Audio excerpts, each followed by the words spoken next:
16W Street has a stately presence with the same deep yard and classic facade as 13 Adams Street. Walking in, you see the original stairs and flooring and the historic division between rooms with the transoms. There are radiators for heating, but there's also a heat pump in the centralized air. As an especially spacious dining room, and the kitchen is separated by a non-structural wall, so one could add storage and or remove the wall to build an island. There is a half bath at the rear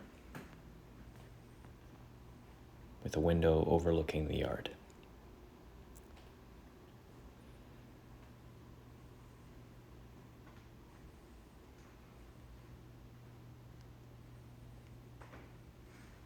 There's a transitional or entertainment or playroom in the rear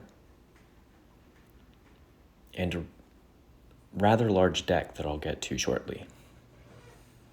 Approaching the second level, it's going to have 4 bedrooms and 2 full baths.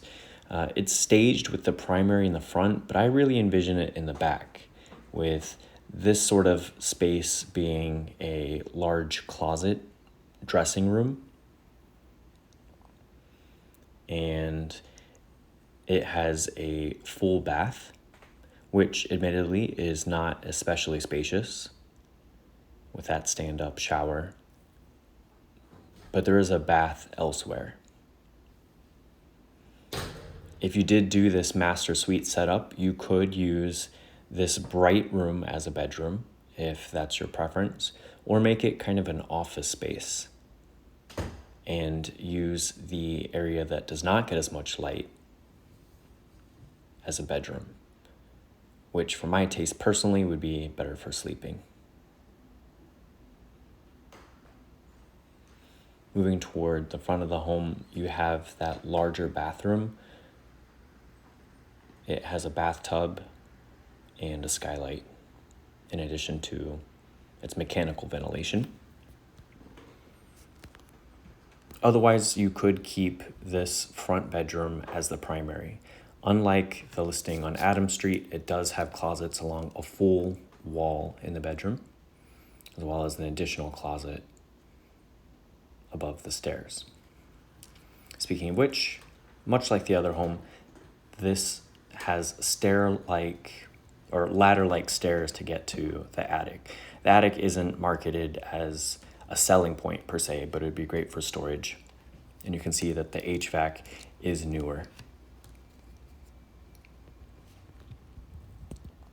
Going to the rear, we have a really large deck, which is a point of differentiation from the other home.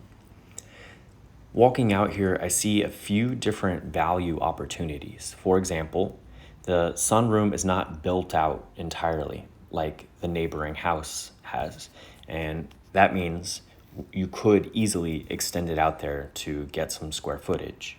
You also see this home in the distance that has built out half of the deck space. This suggests that you could extend the house substantially without getting to its lot occupancy limits.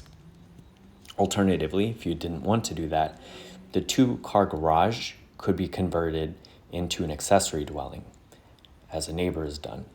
You can do this, I believe, because the alley has at least 15 feet between the other lot, which would allow an ambulance to get back there, and the structure is big enough to accommodate that. If you wanted to make it an Airbnb or an in-law suite, if at some point a car does not become as important to you. This is the lower level. I can touch the ceiling, so it's not 8 feet. It's probably 7, maybe 7.5. This is where the systems for the home are, the laundry. And there's another full bath down here. The cellar under the stairs is not incorporated into this unit, so you could use it for storage, or incorporate it at a later time if you were trying to build this lower level out into something more valuable, or turn that window into a opening for egress to make a full apartment.